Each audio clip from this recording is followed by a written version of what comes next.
Hello and welcome to this week's race edition of the Race Weekend Data Analysis for the Portuguese Grand Prix. And in today's edition we are going to be crunching all of said race data. We're going to be comparing all of the teammates together and exactly how well they fared, looking at all of their lap times for every single lap of the Grand Prix. All of those teams are timestamped down in the description down below, so if you want to skip ahead to whichever team you would like to talk about, or you'd like me to talk about, then by all means please go ahead and skip forward. We'll also give a quick little rundown and an overview of the whole Grand Prix, everybody's lap times all mushed together and positional charts and things like that. So we'll jump on into today's race data and we'll just quickly remind ourselves of the Grand Prix results, and it was Lewis Hamilton who took his 97th Grand Prix victory, 29 seconds ahead of Max Verstappen. It would have been around 5-ish seconds, just less than 5-ish seconds, had Verstappen and Bottas both not pitted for the fastest lap bonus point at the end.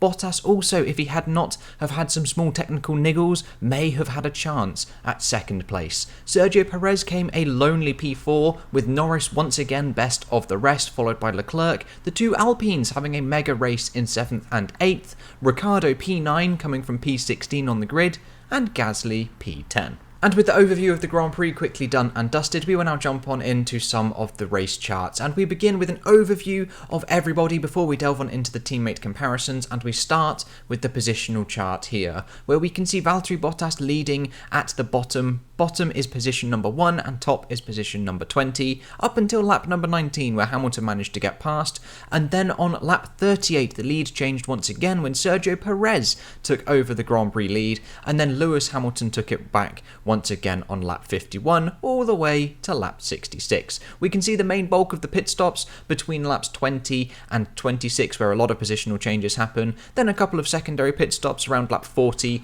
to 44, and then that's about it. The rest are just some minor overtakes. And then just taking a look at the lap time chart, so this is every driver's lap time mapped onto one little graph, and we can see for the first 7 laps that safety car where it came in on lap number 7 and we resumed racing as normal, and then we can see the main bulk of pit stops between lap 20 and 46 with a random one at the near the end, actually, not quite at the end, on lap 52. I can't remember exactly what driver that is, but we'll probably take a look a bit later on. And then the 2 fastest lap pit stops from Max Verstappen and Valtteri Bottas at the very end, obviously with Max Verstappen's fastest lap time being deleted through track limits at turn 14. But zooming in on this section so we can highlight the different bands of racing, we can clearly see them here. This race was very much in 3 separate groups. And in every single portion of this Grand Prix we can see 3 lovely bands of racing. Here they are by the blue arrows in the first portion of the Grand Prix. Here they are with the dark green arrows near the middle portion of the Grand Prix. Then here they are with the yellow arrows in the second middle portion of the Grand Prix, if that makes any sense. And then here they are at the very end of the Grand Prix by the red arrows. 3 very distinct and very noticeable bands of racing. This is something that we expect from each and every Grand Prix. Sometimes there are 4, depending on how even the midfield is split up, and sometimes there are occasions where there is just 1 significant band in the middle portion of the Grand Prix, but here throughout all of the pit stops and all of the kerfuffle, etc., there have been a maintained 3 bands of racing. And with the race data overview all done and dusted, we will now jump on into the teammate comparisons. Like I said, they're all timestamped in the description down below, so you can skip to whichever one you would like to talk about.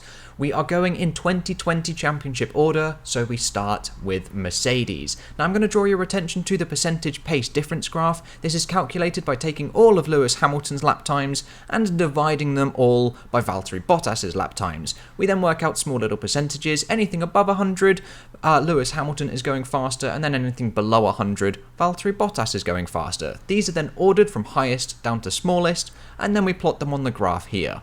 And we can split this graph down the middle, and we can determine that for 31.8% of this Grand Prix, Valtteri Bottas was the fastest car, and therefore for 68.2% it was Lewis Hamilton. And this is fairly consistent across the whole of the Grand Prix that we've had so far this season. But a new addition, something that I've only just added for this episode and episodes going onwards, is their average competitive lap times. And now this is discounting any safety cars, any pit stops and things like that. This is their average competitive lap times. And for Valtteri Bottas on the left, it was a 1 minute 22.263, and for Lewis Hamilton, it was about 2.2 tenths faster, a 1 minute 22.046. So on average across the 66 lap Grand Prix, Valtteri Bottas was about 2 tenths a lap slower than Lewis Hamilton.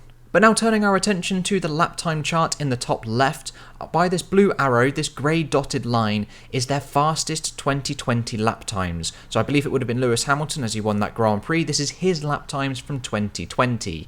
And we can see that they have lost a significant chunk of time. Their average competitive lap time for 2020 was a 1:21.0. They have lost literally just over a second, about a second per lap on their 2020 performance.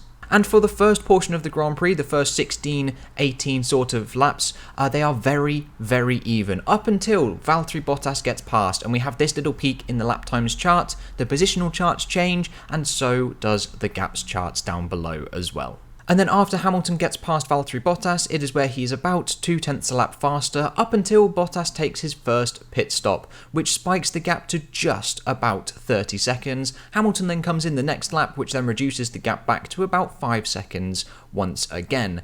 And neither driver can take advantage over each other with their fresh tyres, and once again they are very, very even, with this gap staying at about 5 seconds for the next 15-ish laps.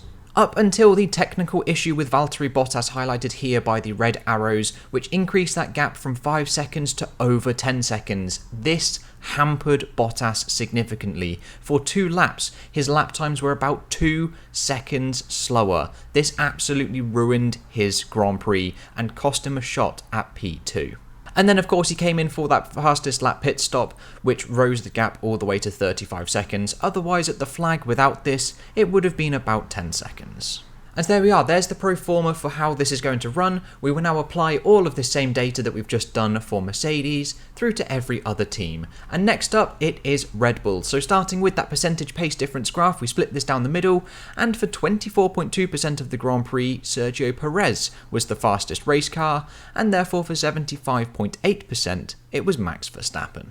And then working out each driver's average competitive lap time, for Sergio Perez that was a 1 minute 22.564, and for Max Verstappen it was about 4.5 tenths faster than that, a 1 minute 22.123. But then turning our attentions to the Red Bull lap chart up top, we can highlight their previous lap times and we can see that they haven't lost anywhere near as much as Mercedes. And working out their 2020 average competitive lap time, it was a 1:21.4, so they've lost about 6 tenths, about 4 tenths less than Mercedes. So these rules have definitely benefited Red Bull, but obviously they are a lot slower than they were the previous year. It's just Mercedes are even more slower than they were the previous year.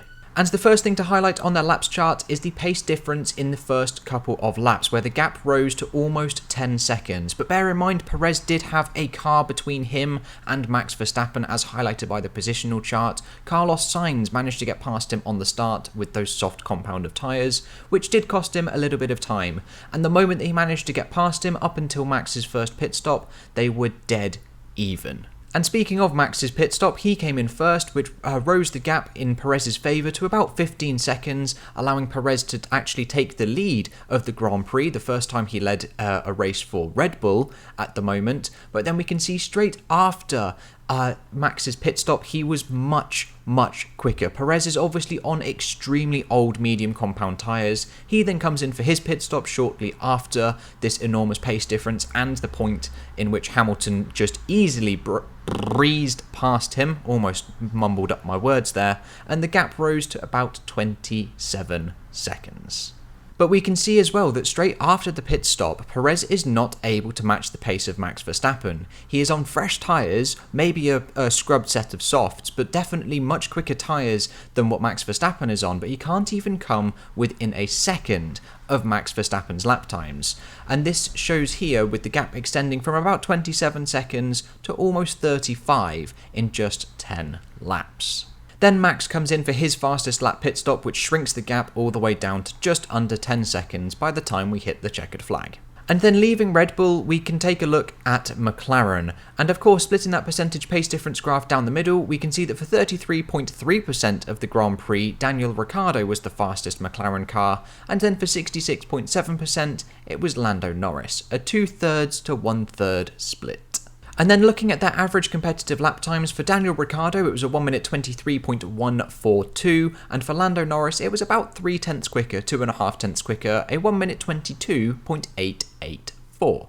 And then turning our attentions to McLaren's lap time charts, we can highlight their previous year's running, where for the first half of the Grand Prix they were fairly even with their previous year's pace. It wasn't until the second half of the Grand Prix where their previous year's car started to actually outpace them a little bit, with their 2020 average competitive lap time being a 1 minute 22.565, about 0.3 a lap slower, or faster sorry, than their 2021 car.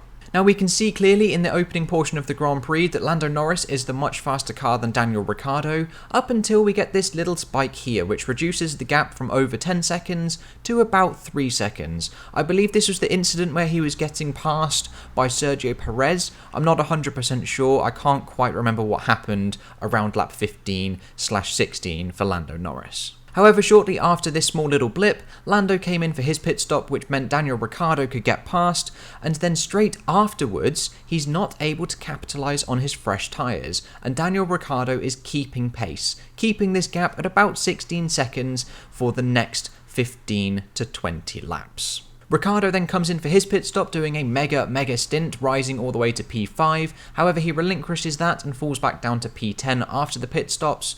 But then we can see that straight after, up until the end of the Grand Prix, he can't capitalise on his fresh tyres either, much like Sergio Perez couldn't against Max Verstappen. And it is Lando Norris who is consistently the faster car, raising the gap from about 12 seconds to almost 25 at the checkered flag. And then from McLaren we take a look at Aston Martin, and this was a much better Grand Prix for them. But splitting the percentage pace difference down the middle, we can see that for 53.8%, Lance Stroll was actually the fastest of the Aston Martins, and for 46.2%, it was Sebastian Vettel. With both drivers' average competitive lap times being extremely similar. For Lance Stroll it was a 1 minute 23.293, and Sebastian Vettel it was just over a tenth slower, a 1 minute 23.411. However, turning our attention to the Aston Martin laps chart, we can see that their previous year's car was so much quicker, with their 2020 average competitive lap time being a 1 minute 22.232, about a second, just over a second a lap slower. This is in a similar ballpark to the Mercedes difference as well between the 2 years' cars. But taking a look at the first portion of the Grand Prix, there isn't really anything to report other than Lance Stroll having a small little blip around lap 14 sort of time, but both cars are fairly even, with the gap staying just under 5 seconds up until the first pit stop from Sebastian Vettel in the dark green line, where he actually falls down to P16 and Lance Stroll gets past. However, the trend that we've seen so far is that straight after the pit stops, no advantage is gained from the fresh tyres whatsoever, and the gap stays at around 22 seconds until Lance Stroll comes in for his pit stop just here in the pink line, where Sebastian Vettel gets back past, where again Lance Stroll cannot take advantage of his fresh tyres, and the gap does slowly start to fall from just below 5 seconds to about 2.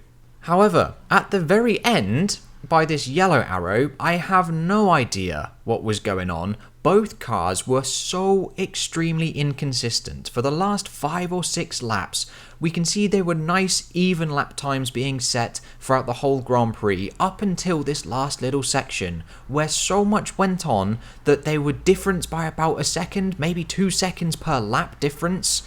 In sequential laps. I just don't know what was going on, and they did end up actually swapping positions at the end of the Grand Prix. Whether it was an on-track overtake or a team order overtake decision, I do not know. And then from Aston Martin, we take a look at Alpine, another one of the midfield teams. And again, starting with the percentage pace difference graph, we split this down the middle. And for 45.5%, Esteban Ocon was the fastest of the 2 Alpine cars. And for 54.5%, it was Fernando Alonso. with the two drivers' average competitive lap times being a 1 minute 22.956 for Esteban Ocon and a 1 minute 22.889 for Fernando Alonso, about half a tenth in it, around 700ths of a second in it between the two Alpine drivers. Very, very even. However, taking a look at their previous year's pace, their 2020 pace, their average competitive lap time was a 1 minute 22.536, so they've lost about 4 tenths, about 3 tenths a lap. And again, this is similar to McLaren, and when we can see that Aston Martin have lost a second a lap, that is a 7/10 difference between the two cars. And if we can think back to 2020, where Renault were definitely behind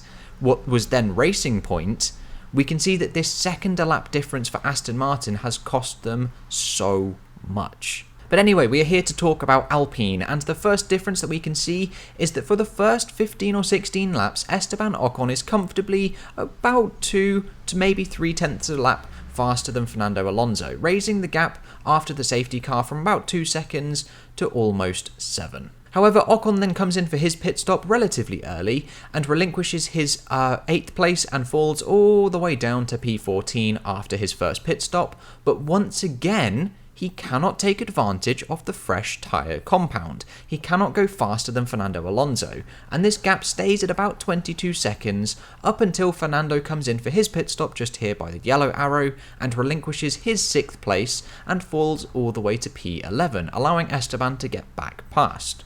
And then again, as the trend that we have seen this whole Grand Prix, Alonso cannot take advantage of his fresh tyre compound until about lap 60, where he is actually relatively faster than Esteban Ocon, but this gap stays exactly the same, around 8 seconds, falling to about 6, up until Fernando Alonso does put in some decent lap times and Esteban Ocon starts to falter. And then from Alpine we take a look at Ferrari, and again splitting the percentage pace difference down the middle, we can see that for 25.8% of the Grand Prix, Carlos Sainz was the faster Ferrari car, and for 74.2% it was Charles Leclerc, with their average competitive lap times being a 1 minute 23.3 for Carlos Sainz and a 1 minute 22.85 for Charles Leclerc, so about a 5.5 tenth difference between the two drivers, which is a fairly significant gap for average competitive lap times. Considering Carlos Sainz and Charles Leclerc were on split strategies as well, I'm surprised that it was that big of a difference. But just highlighting Ferrari's 2020 lap time pace, we can see that their average competitive lap was a 1 minute 22.269, so they've lost about 6 tenths of a second, so a little bit more than Alpine and McLaren, but again a little bit less than Aston Martin, which has enabled them to actually leapfrog them in that order. And we can see for the first 16 to 18 laps, both drivers are extremely consistent, keeping the gap around 2 to 3 seconds in Carlos Sainz's favour due to his soft tyre compound start, and actually managing to get ahead of Sergio Perez in the opening stages of the Grand Prix. However, Carlos Sainz comes into his pit stop first and is actually the very first pit stop runner of this entire Grand Prix, raising the gap to just above 20 seconds. However, shortly after, Charles Leclerc comes into his pit stop and the gap falls to about 5 seconds, once again in Carlos Sainz's favour. And from after Charles Leclerc's pit stop, there are no more pit stops for the team of Ferrari, and between these two dark green arrows, we can clearly see that Leclerc is the much faster car. In addition to also being the more consistent driver as well, there are at least 5 peaks where Carlos Sainz has some little mistakes and some little issues, and this allows the gap to raise all the way from about 3 seconds to 25 seconds at the flag. And then from Ferrari, we take a look at AlphaTauri, and once again splitting the percentage pace difference down the middle, we can see that for 26.2% it was in favour of Yuki Tsunoda, and for 73.8% it was Pierre Gasly, with each driver's competitive lap times looking a bit like this: a 1 minute 23.472 for Yuki Tsunoda and a 1 minute 23.136 for Pierre Gasly, a difference of about 3.5 tenths of a second, so actually much closer than the gap between Gasly between Sainz and Leclerc. But taking a look at the AlphaTauri's 2020 average competitive lap time, that was a 1 minute 22.388, so they've actually lost about 8 to 9 tenths a lap. That is a very significant difference and a very significant fall, almost as much as the Mercedes and the Aston Martins. But the first thing to highlight is that Pierre Gasly was the much faster car in the opening portion of the Grand Prix, with only on one occasion, or maybe even two, Yuki Tsunoda setting the faster lap time, which enabled the gap to rise after the safety car from about 2 seconds to almost 10, until Yuki Tsunoda comes in for his pit stop, which raises the gap all the way to 36 seconds. Pierre then comes in for his pit stop by this red arrow on the laps chart here, which decreases the gap all the way to about 15 seconds. And about the first time ever in this Grand Prix, in terms of the teams that we have looked at so far, Pierre actually takes advantage of the fresh compound of tyres, and extends this gap from almost 15 seconds to almost 20 seconds. And from then on in, he's about 1.5 to 2 tenths faster than Yuki Tsunoda, up until about lap 48, where we have this interesting peak here. I have no idea what happened to Pierre Gasly here, but he's about 3 or 4 seconds a lap slower on lap 48, which decreases the gap from almost 25 seconds to 20 seconds. However, immediately after this, or just a couple of laps after, Yuki Tsunoda has a similar incident. Now, this isn't a second pit stop, and I have no idea what this issue is, and the gap raises from about 25 seconds to almost 30 seconds. And I genuinely just have no idea what happens to either Pierre Gasly on lap 48 or Yuki Tsunoda on about lap 54. And then from AlphaTauri we take a look at Alfa Romeo, and unfortunately there is no teammate data as Kimi Räikkönen crashed out on lap number 1. So the only thing that we can take a look at is their 2020 average competitive lap time, which was a 1 minute 22.585, compared to Giovinazzi's average competitive lap time of a 1 minute 23.245. So they've lost on average about 7 or 8 tenths a lap. So again, a fairly significant chunk, similar to the AlphaTauris. And then of course from Alfa Romeo we take a brief look at the Haas team, and once again we do actually have some data for Haas to take a look at. And splitting the percentage pace difference down the middle, we can see that for 31.2% Nikita Mazepin was the faster driver, and for 68.8% it was Mick Schumacher. And working out the average competitive lap times of both drivers, it was a 1 minute 24.996, almost a 1 minute 25 for Nikita Mazepin, and a 1 minute 24.750 for Mick Schumacher, so about a 2.5 tenth difference between the two drivers, not the vast chasm that some people have made it out to be. However, turning our attention to their laps chart, we can see that their 2020 average competitive lap time was a 1 minute 23.1. Haas have lost on average at the Portugal Grand Prix 1.6 seconds per lap. That is the biggest time loss from the 2020 cars ever on this grid so far. And the first thing that I actually want to point out is on their positional chart. Nikita Mazepin actually gets past Mick Schumacher on around lap 7 or 8. I don't remember seeing this on track, or whether this was an on-track overtake or anything like that. It certainly wasn't a pit stop, as there is nothing to indicate that on the lap time chart. This was an on-track overtake of Nikita Mazepin on Mick Schumacher, but then Schumacher managed to get back past. And then after this little kerfuffle and small little battle, Mick Schumacher was roughly the faster car. They were very, very even, the two Haases. Probably Schumacher was about a tenth a lap faster overall, raising the gap from about half a second to about 4 seconds until the first round of pit stops.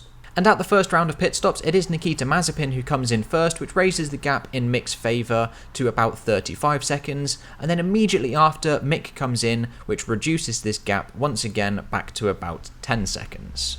However, where it turns a little bit bad for Nikita Mazepin is where he has to take a second trip to the pits, which raises the gap from about under 20 seconds to a full minute. And this is where people started to slate him, that he was well off the pace of Mick Schumacher, and he just wasn't. This wasn't an incident that was within his control. He obviously had to come back into the pits for some unknown reason that I don't actually know off the top of my head, which rose the gap to a minute. And then if we take a look after this incident by this sort of orangey arrow, both drivers, much like the Aston Martins, were so very inconsistent. There is absolutely no consistency between any of these drivers. We know, of course, that Mick Schumacher was battling with Nicholas Latifi for a small little bit, but that doesn't equate to about 20 or so laps of just sheer inconsistency, and the same goes for Nikita Mazepin.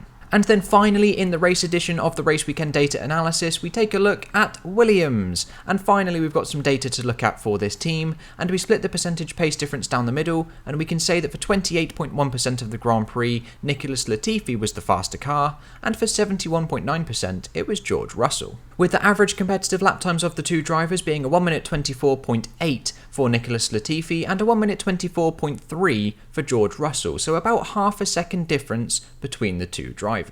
And taking a look at their average competitive lap time for 2020, that turned out to be a 1 minute 22.973. Williams have lost about 1.3 seconds off of their 2020 pace. That is a very significant drop off. The car just seemed to have zero race pace this Grand Prix. And taking a look at the first portion of racing, the cars were fairly even. There wasn't really too much to separate George Russell and Nicholas Latifi. If anything, Latifi was a touch more on the consistent side than George Russell, with the gap staying between about 1 second and 5 seconds. They then come in for their pit stops, with Nicholas Latifi coming in first, raising the gap to almost 30 seconds, and then shortly after, George Russell coming in for his pit stop, with Nicholas Latifi actually getting back past him and getting in front for a little while. There is then an on-track overtake between the two Williams cars here post-pit stops, and then afterwards, between these two dark grey arrows, George Russell is slightly more consistent and the faster car by about 3 or 4 tenths per lap, which raises the gap all the way from about 2 seconds to about 25 at the checkered flag. And there we go, there is the end of the race edition for the Race Weekend Data Analysis for the Portuguese Grand Prix. Apologies, that was a little bit of a long one. I do try and make these a little bit less than 30 minutes, but I think this one has just extended over 30 minutes. I'll try and cut it down and condense it a little bit more to get it closer to about 20 to 25 minutes. But that's all I've got for you today, guys. I hope you have enjoyed, and I will catch you in the next episode with whatever and whenever I decide to make it. I'll see you guys then.